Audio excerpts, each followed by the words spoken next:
Hello students, कैसे हैं आप सब लोग। आई होप आप लोग अच्छे होंगे, अच्छे से पढ़ाई कर रहे होंगे। जेई का ये लेटेस्ट क्वेश्चन 2023 में आया है इंटीग्रेशन का। और इंटीग्रेशन देखो, अगर पहला स्टेप हमें स्ट्राइक कर जाता तो हमारे लिए आसान होता, और नहीं करता तो वो जीरो, मतलब कुछ नहीं कर सकते आप। तो आप लोग वीडियो पॉज करो, समझो क्या आपको ये पहला स्टेप समझ में आया। अगर आ गया तो यस लिख दो, और नहीं आया तो नो लिख देना। ये नहीं कि मैंने वीडियो पूरा सॉल्व कर लो फिर यस लिख रहे हो। अभी वीडियो पॉज करो और देखो कि तुम्हें स्ट्राइक करा, और फिर मेरे से मैच करना। अगर आपका मैच कर गया तो यस लिख देना, और नहीं करा तो नो लिख देना कमेंट सेक्शन में। मुझे पता लग जाएगा कि आपको क्या रहा आपका स्कोर। ठीक है, चलो। अब तो इसमें इस तरीके से कुछ लिखा है। आई एक्स हमें गिवन है, आई एक्स गिवन है integration of x square, bracket में है x sec square x, x sec square x plus का tan x upon x ten x plus 1 का होल स्क्वायर, ऐसा कुछ गिवन है। तो पहला डाउट आएगा कि यार हम किस तरीके से कर सकते हैं। देखो दो फंक्शन तो यहां पे दिख रहे हैं कि एक एक्स स्क्वायर और एक ये दिख रहा है। तो क्या हम इसमें बाई पार्ट्स लगा सकते हैं? तो आप कहोगे सर बाई पार्ट में तो आइलेट रूल फॉलो होता है, उसके अकॉर्डिंग तो बात करें एलजेब्रा, ठीक है एक्स स्क्वायर हो जाएगा, फिर ट्रिग्नोमेट्री ये है, लेकिन यहाँ पे एक्स का भी टर्म दे रखा है। तो क्या हम आइलेट रूल लगा सकते हैं? बिल्कुल लगा सकते हो आइलेट रूल। क्यों लगा सकते हो, समझो। आइलेट रूल ऐसा नहीं कि हमेशा बाई पार्ट्स, ये जो पहले मैं फॉर्मूला लिख देता हूं, यू और वी का फॉर्मूला हमारा जो होता है बाई पार्ट्स वाले का, यू बाहर, वी का integration minus integration of differentiation of u, integration of v. तो जब भी आप बाई पार्ट्स रूल लगाते हो, यानी कि प्रोडक्ट रूल लगाते हो इंटीग्रेशन में, तो आपको पता है कि आइलेट रूल फॉलो करना होता है। लेकिन ऐसा जरूरी नहीं कि हर क्वेश्चन में ही आइलेट रूल लगता है। अब मैं एक एग्जांपल लेता हूं। अगर मैं कहूं e की पावर x साइन x का इंटीग्रेशन करो, अगर आपने ये वाला इंटीग्रेशन कर रखा है तो आपने देखा होगा कि e की पावर x को u ले लो और इसको v ले लो, कोई दिक्कत नहीं, ये सॉल्व हो जाता है। जबकि एक्सपोनेंशियल फंक्शन बाद में आना चाहिए। तो ये आपने देखा होगा बुक में डायरेक्ट e की पावर x को u ले लिया और आंसर भी आता है। बेसिकली आइलेट का लॉजिक ये होता है, हम वो फंक्शन चूज करते हैं v जिसका इंटीग्रेशन आपको इजीली आ जाए, जैसे क्योंकि v का इंटीग्रेशन है ना यहां पे, इसलिए। लेकिन यहां पे e की पावर x का भी इंटीग्रेशन आसान है, sin x का भी आसान है, तो हम किसी को भी u किसी को भी v ले लेते हैं। ठीक है, अच्छा ऐसे यार मैं तुमसे कहूं, लिखा है sine inverse x into sine inverse x लिखा हुआ है। अब इसमें आइलेट रूल लगाना कंपलसरी है। क्यों? अगर तुम इसको u लोगे और इसको v लोगे तो फिर साइन इनवर्स x का इंटीग्रेशन क्या आपको पता है? नहीं पता है। इसलिए ये रूल फॉलो करना पड़ता है जिसमें इनवर्स पहले आता है, यानी कि साइन इनवर्स x पहले आता है और x बाद में आता है, क्योंकि v वाले फंक्शन का इंटीग्रेशन हमें पता है। अगर ये v होगा और ये u होगा तो x का इंटीग्रेशन मुझे पता है। आई बात समझ में? आइलेट रूल का कितना लॉजिक है कि v फंक्शन ऐसा चूज करो जिसका इंटीग्रेशन पॉसिबल हो, तो इसलिए रूल बना दिया आइलेट। लेकिन ऐसा जरूरी नहीं कि हर बार तुम्हें यही रूल लगाना ही पड़े। ऐसे कुछ क्वेश्चन है जिनमें नहीं भी लगाओगे तो चलता है। ठीक है, समझ में आ गई मेरी बात ये? अच्छा, अगर आपको ये बात समझ में आ गई तो मैं वही कहना चाह रहा हूं कि ऐसा नहीं कि बिना आइलेट के हम बाई पार्ट्स नहीं लगाते हैं, लगा सकते हैं। तो ये मेरा u हो गया और ये मेरा v हो गया। अच्छा आप कहोगे सर आपको कैसे पता ये v है? हमें तो ये v लग रहा है क्योंकि एक्स स्क्वायर का इंटीग्रेशन तो आसान है। समझ रहे हो? अगर इसको ध्यान से देखो तो इसका भी इंटीग्रेशन आसान है। चलो एक काम करते हैं, हम पहले इस वाले पार्ट का इंटीग्रेशन निकाल के रख लेते हैं, क्योंकि आपको पता है अगर ये मैं u लूंगा और ये v, तो u और v का फॉर्मूला क्या है? u और v का फॉर्मूला है, u बाहर आता है, v का integration minus differentiation of u integration of v, यही तो होता है, और होल का इंटीग्रेशन। तो मुझे पता है कि अगर मैंने इसको u लिया है और इसको v लिया है तो v का इंटीग्रेशन दो जगह हमें यूज करना पड़ेगा। तो एक काम करते हैं, इंटीग्रेशन हम इसका पहले से ही निकाल लेते हैं, ठीक है, और फिर पुट करना हमारे लिए ज्यादा आसान रहेगा। तो मैं आपको इंटीग्रेशन इसका, ये समझ लो हमारे दो सेपरेट क्वेश्चन हो गए जिसमें हम एक इंटीग्रेशन पहले से निकाल के रख ले रहे हैं। ठीक है, तो मैं यहां पे कर रहा हूं ठीक है, तो यहां पे मैं इसका इंटीग्रेशन निकालता हूं इस वाले पार्ट का। ठीक है, तो इधर कर देते हैं। तो इंटीग्रेशन कर रहा हूं मैं x sec square x plus 10x upon x ten x plus 1 का होल स्क्वायर। तो बताओ कैसे होगा इसका इंटीग्रेशन। अगर मैं इस वाले पार्ट को t ले लूं, यानी कि एक्स टेन एक्स प्लस 1 को t ले लूं और डिफरेंशिएट करूं, अब डिफरेंशिएट करो तो यहां प्रोडक्ट रूल लगेगा, तो एक्स टेन एक्स का differentiation sec square x plus फिर टेन एक्स बाहर आ जाएगा और x का 1 और 1 का 0 dx इक्वल टू dt। क्या ध्यान से देखो, क्या ये न्यूमरेटर वाला पार्ट आ गया? आप कहोगे हाँ आ गया, तो बस अब ये पुट कर दो, तो dt हो जाएगा, ऊपर नीचे क्या आएगा, x plus x ten x plus 1 t है तो t स्क्वायर, तो 1 बाई टी स्क्वायर का इंटीग्रेशन आप लोग सॉल्व कर लेना, कितना आता है माइनस का 1 बाई टी, तो यानी हमारा आ गया माइनस का 1 अपॉन टी की वैल्यू। अच्छा ये कैसे करा, इसको लिखोगे टी की पावर -2 और x की पावर n का फॉर्मूला लगा देना, यही आएगा, तो ये आ गया -1 अपॉन टी, टी कितना है एक्स टेन एक्स प्लस का 1। अब हम लगाते हैं बाई पार्ट्स, तो आई एक्स इक्वल टू कितना आएगा देखो, अब ये फॉर्मूला लगाते जाओ, u बाहर है तो एक्स स्क्वायर बाहर हो गया, फिर क्या है इंटीग्रेशन ऑफ v, इस वाले पार्ट का इंटीग्रेशन हमने ऑलरेडी निकाल लिया, इस कंडीशन कितना है -1 upon x ten x plus का 1, ये आ गया, फिर माइनस डिफरेंशिएशन ऑफ u यानी इसका डिफरेंशिएशन यानी कि 2x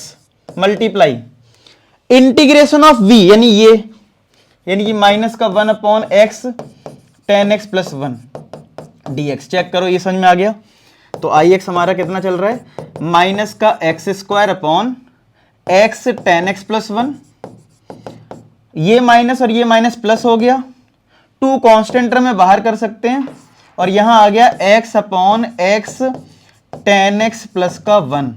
इसके बाद मामला फंस जाता है, अब हमें समझ में नहीं आता, अब हम क्या करें, इसका इंटीग्रेशन कैसे करें, सोचो जरा, यहां मतलब वही मैं कह रहा हूं ना।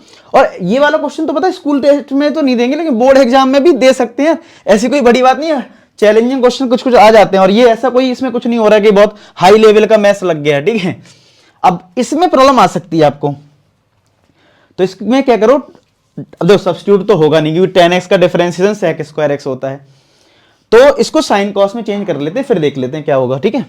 तो I x is equal to minus x square upon x ten x plus 1 plus twice of x upon x, ten x जो होता है वो होता है हमारा sine x upon cos x plus का 1, तो कितना आ जाएगा I x equal to, I x आ जाएगा माइनस का x square upon x ten x plus का 1 प्लस 2।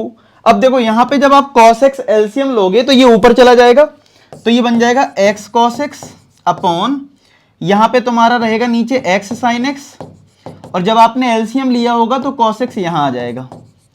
अब कैसे किया जाए, ऊपर ट्रिग्नोमेट्री नीचे भी कुछ ट्रिग्नोमेट्री है, एक बार सब्स्टिट्यूट करके देखते हैं नीचे वाले पार्ट को, हो सकता है ऊपर वाला पार्ट रिप्लेस हो रहा हो, ठीक है। तो मैं क्या कर रहा हूं, x sin x को x sin x plus cos x को एक बार u लेके देख लेता हूं, एक नया वेरिएबल, ठीक है।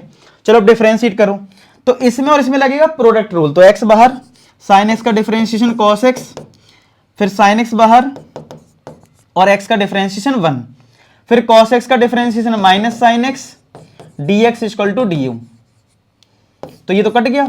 कमाल की बात है कि देखो x cos x आ गया, x cos x dx किसके बराबर आ गया, du के रिप्लेस हो रहा है, देखो x cos x ही है।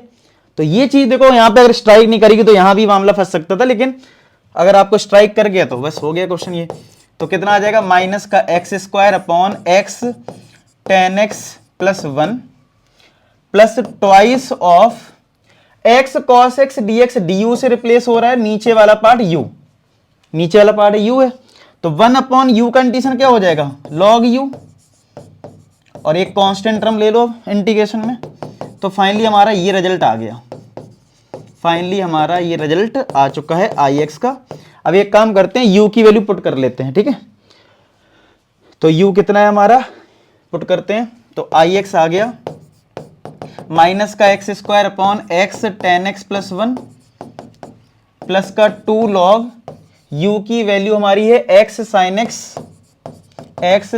प्लस का cos x प्लस का c। तो फाइनली हमारा इंटीग्रेशन पूरा हो चुका है। अब हमें क्वेश्चन में देखो क्या क्या गिवन है और क्या फाइंड आउट करना है ये देख लेते हैं। हमें क्वेश्चन में आई जीरो की वैल्यू 0 दे रखी है और आई पाई बाई 4 बताना और ये सारे ऑप्शंस हैं। ठीक है, तो क्या क्या दे रखा है लिख लेते हैं। हमें इसमें एक तो आई जीरो इक्वल टू 0 गिवन है और हमें फाइंड आउट करना है आई पाई बाई 4।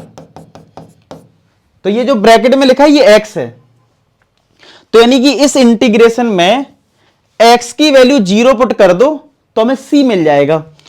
तो और i की वैल्यू 0 होनी है, राइट हैंड साइड तो 0 हो जाएगी और i 0 का मतलब है जो i वाला रिजल्ट है उसमें x को 0 पुट कर दो। तो यहां 0 पुट करोगे 0 0 और ये 1 0/1 0, ये तो पूरा 0 हो गया, plus twice of log mod x को 0 रख दिया 0, cos 0 होता है 1 प्लस का c, log 1 की वैल्यू 0 होती है तो फाइनली हमें c की वैल्यू क्या मिल गई है, 0 मिल गई। तो अब हमारा जो ix है वो फाइनली कितना आ गया, वो आ गया माइनस का x square upon x ten x plus 1 plus का ट्वाइस लॉग मॉड में एक्स साइन एक्स प्लस का कॉस एक्स, क्योंकि c तो 0 आ गया। अब आप ये फाइंड आउट करना है क्या, आई पाई बाई 4, तो भैया x की वैल्यू पाई बाई 4 रख दो, क्या दिक्कत है इसमें। तो चलो माइनस x की वैल्यू पाई बाई 4 रखो कितना आएगा, pi square by 16 upon x ten x, तो pi by 4 into 10 pi by 4 plus का 1 प्लस का ट्वाइस ऑफ लॉग मॉड में x की वैल्यू पाई बाई 4 रख दो, तो pi by 4 sine pi by 4 plus का कॉस पाई बाई 4, कुछ ऐसा आ जाएगा, चेक कर लो। ठीक है, अब यहां पे थोड़ी कैलकुलेशन करते हैं, माइनस का पाई square by 16 upon 10 pi by 4 की 1 होती है तो ये पाई बाई 4 ही आएगा, प्लस का 1 प्लस का 2। अच्छा, साइन 45 कॉस 45 पॉजिटिव होता है तो ये मॉड लगाने की कोई जरूरत नहीं है, क्योंकि लॉग के अंदर हमारा जो x होना चाहिए वो पॉजिटिव होना चाहिए, तो ये पॉजिटिव ही है तो ये मॉड हटा सकते हो आप। तो यहां पे हमारा आ गया 2 लॉग, एक नॉर्मल ब्रैकेट लगा लो, कॉस पाई बाई 4 साइन 45 होता है 1 बाई रूट 2, कॉस 45 होता है 1 बाई रूट 2। तो यहां से कितना रिजल्ट आया हमारा, माइनस का पाई स्क्वायर बाई 16 और यहां पे 4 एलसीएम लेंगे तो ये आ गया पाई प्लस 4। ठीक है, और यहां पे कितना आ गया 2 लॉग ब्रैकेट 4 रूट 2, अगर एलसीएम ले लिया तो यहां से तो पाई आएगा और ये पाई प्लस 4 आ जाएगा। ठीक है, तो अब देखो कितना रिजल्ट बचेगा, ये 4 टाइम्स कट गया तो माइनस का पाई स्क्वायर अपॉन 4 का मल्टीप्लाई इसमें होगा, 4 ब्रैकेट में पाई प्लस 4 प्लस, अब एक लॉग की अच्छा एक बार आंसर चेक करते हैं, आंसर 2 लॉग के फॉर्मेट में या किस फॉर्मेट में, तब पता लगेगा मैं क्या करना चाहिए। देखते हैं आंसर क्या है इसमें। तो लॉग का जो आंसर आ रहा है, लॉग का जो फॉर्मेट है, कहीं भी देखो 2 का मल्टीप्लाई नहीं है, हर चीज पावर में लिखी है। अगर आप ध्यान से देखो तो इसका मतलब मुझे पावर तो बनाना पड़ेगा।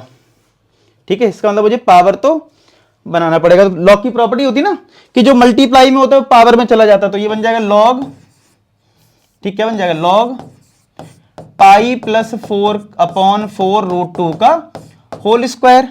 तो ये आ गया माइनस का पाई स्क्वायर अपॉन 4 पाई plus 4 plus log pi plus 4 का होल स्क्वायर अपॉन 4 रूट 2 का स्क्वायर कितना होता है, 16 2 32, कुछ ऐसा आंसर। आप लोग जरा इसको लिख लो और फिर हम लोग आंसर मैच करते हैं। मैं भी माइंड में नोट कर लेता हूं, माइनस पाई स्क्वायर अपॉन 4 पाई प्लस 4 लॉग पाई प्लस 4 का होल स्क्वायर अपॉन 32।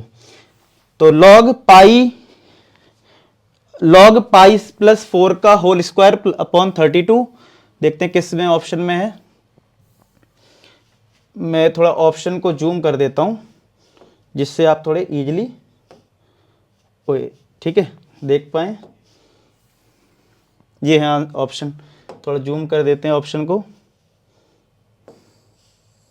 ये ऑप्शन देखो, बताओ कौन सा लग रहा है। पाई क्या था, पाई प्लस 4 का होल स्क्वायर अपॉन 32, तो 32 नीचे कहां है, सी में है और डी में है। ठीक है, और निगेटिव में कौन सा टर्म था, पाई स्क्वायर अपॉन 4 पाई प्लस 4 निगेटिव में था, तो यहां पॉजिटिव यहां नेगेटिव, तो हमारा आंसर फाइनली क्या हो गया, सी पार्ट हो गया। ये पहले लिखा हुआ था हमारा, ये बाद में लिखा हुआ था। आया समझ में? तो ऐसा नहीं कहूंगा कि बिल्कुल इजी था, लेकिन ठीक क्वेश्चन था। जेई के हिसाब से तो ठीक ही था, लेकिन ऐसे क्वेश्चन तो यार हमें प्रैक्टिस बोर्ड लेवल पे भी करना चाहिए, समझ रहे हो? तो उम्मीद करता हूं ये क्वेश्चन अच्छा लगा। फीडबैक में बताना कैसा लगा आपको ये क्वेश्चन, इजी लगा, टफ लगा, हार्ड लगा, या यस और नो में जो मैंने शुरुआत में पूछा था वो बता सकते हो। ठीक है, चलो मिलते हैं नेक्स्ट वीडियो। तो अपना ख्याल रखें, पढ़ाई करते रहें। लास्ट में एक ही बात बोलूंगा कि आप सभी सफल हो। धन्यवाद।